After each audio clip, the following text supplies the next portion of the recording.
મારી જૂની લાઈફ હતી ને એ પાછી આવી ગઈ હોય એવું. જય સ્વામિનારાયણ.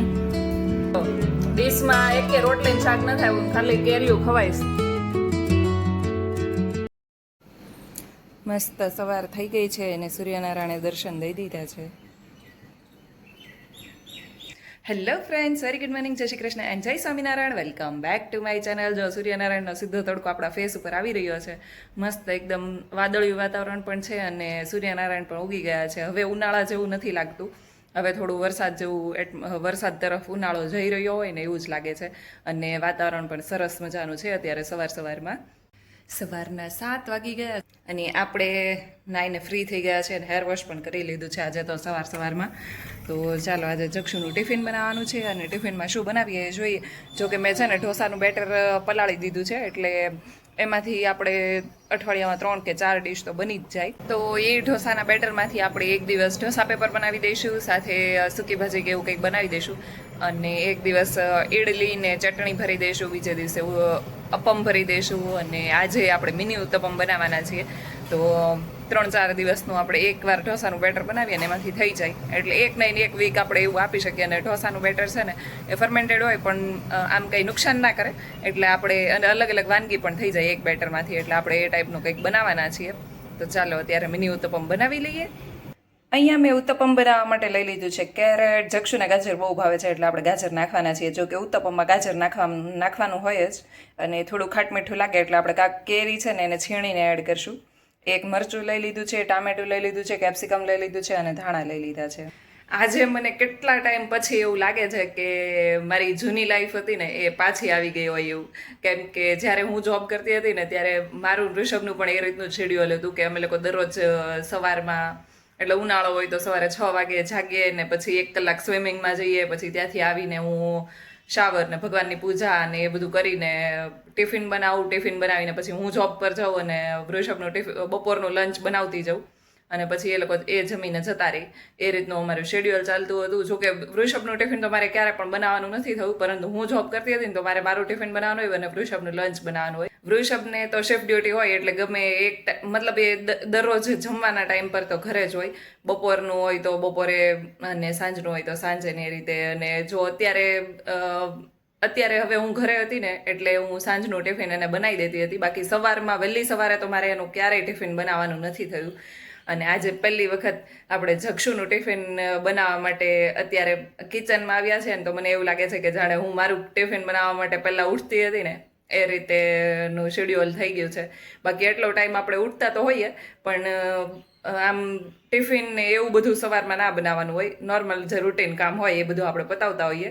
તો ચાલો હવે અત્યારે ફટાફટ મિની ઉત્તપમ બનાવી લઈએ. જો કે જક્ષુને તો હજુ 9 વાગે જવાનું છે, પણ એ હજી સૂતો છે ત્યાં સુધીમાં આપણે ટિફિન પણ એનું રેડી કરી દઈએ અને ઘરનું બધું કામ પણ પતાવી દઈએ, અને પછી એને મૂકવા જઈશું. અહીંયા આપણા બધા જ વેજીટેબલ કટ થઈ ગયા છે. આપણે ગાજર ખમણી લીધું છે, કેરી ખમણી લીધી છે, કેપ્સિકમ કટ કરી લીધું છે, ધાણા કટ કરી લીધા છે, ટામેટા અને થોડાક એવા મરચાં. તો આ બધી વસ્તુને આપણે ટોપિંગમાં એડ કરવાના છીએ. ગઈકાલે આપણે ઢોસાના બેટરને ફર્મેન્ટ થવા માટે મૂક્યું હતું. નાના બબલ્સ આવી ગયા છે, એટલે થોડો કાથો તો આવી ગયો છે, એટલે ઉત્તપમમાં ચાલશે. કેમ કે ઘરેથી ચાદુ અને નાસ્તો કરીને નીકળવો હોય એટલે પછી ત્યાં જઈને તો એટલું બધું કંઈ ખાવાનું ના હોય, પરંતુ બધા ટિફિન લઈને આવતા હોય અને ત્યાં એ લોકો ખાવાની પ્રેક્ટિસ કરાવતા હોય, એટલે થોડું ઘણું જે ખાઈએ. મિની ઉત્તપમ આપણા બની ગયા છે અને જક્ષુનો ડબ્બો થઈ ગયો છે પેક. અને અત્યારે આપણી પાસે ટાઈમ છે તો આપણે ભીંડાને કટ કરી લઈશું, કેમ કે કટ કરેલો ભીંડો થોડી વાર પડ્યો રહે ને તો એકદમ ડ્રાય થઈ જાય ને પછી શાક બનાવવા ઈઝી પડે છે. તો ચાલો હવે ભીંડો સુધારી લઈએ. જક્ષુભાઈ ઉઠી ગયા છે અને વૃષભ એને નવડાવવા ગયા છે, ત્યાં સુધીમાં આપણે ચા અને નાસ્તો અને બધું રેડી કરી દઈએ. અહીંયા ભીંડો કટ કરી લીધો છે અને આપણી ચાની ભૂકી ઉકળી રહી છે તો દૂધ એડ કરી દઈએ. જક્ષુભાઈ જો 9 રેડી થઈ ગયા છે, 8:45 થયા છે. હમણાં ચા દૂધ પી લે એટલે આપણે જવાનું છે સ્કૂલે, હે ને?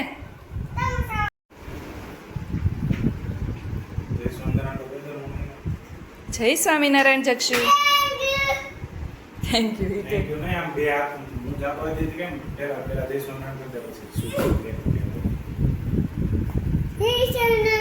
જય સ્વામિનારાયણ. શાંતિથી સ્કૂલમાં રહેજે હો. સ્કૂલે શું કરશો ને એ પછી આવીને કહેજો હો મમ્માને. જય સ્વામિનારાયણ. કેવી સાફ રાખશો તારી ગાડી? આ મારે હરક ઢઢુડું જો સ્કૂલે જવાનો બહુ ઢઢો થાય છે. ભણવાનું શરૂ થાય પછી ખબર પડશે કા. હમણાં તો અઠવાડિયું રમવાનું છે. બેન મના bye bye Jakshu. Bye bye. Vrushabh જક્ષુને મૂકવા માટે ગયા છે અને આજે તો 9 વાગ્યા પહેલાં તો હું ફ્રી પણ થઈ ગઈ છું. ઘરનું બધું કામ પણ પતી ગયું છે. હવે ખાલી વાસણ ધોવા માટેના બાકી છે અને આપણે બપોરનો ભીંડો પણ સુધારાઈ ગયો છે. હવે વઘારવાનો ખાલી બાકી છે અને રોટલી કરવાની બાકી છે. બાકી બધું કામ પતી ગયું છે. અહીંયા આપણું ભીંડાનું શાક ચડી રહ્યું છે અને આપણે રોટલીનો લોટ પણ બાંધી દીધો છે. 11:15 થઈ ગયા છે અને અત્યારે જક્ષુને લેવા માટે જઈ રહ્યા છે. આજે સેકન્ડ ડે હતો. જોઈએ હવે.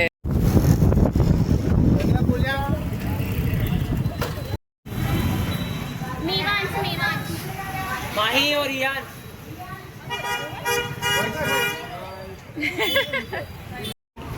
બાય કર દે, બાય કર દે.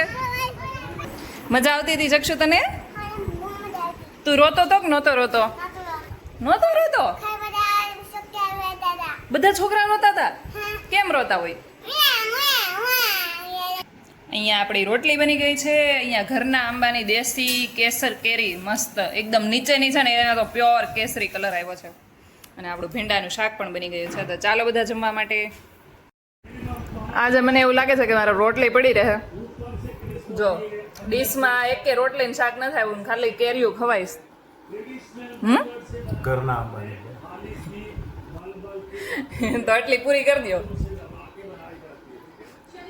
તો કીધું હોત તો શાક ને રોટલી જ ન બનાવો, તમારે ખાલી કેરી કરવી તો. આજ માટે બસ આટલું જ. કાલે મળીએ ફરી એક નવા વ્લોગની સાથે.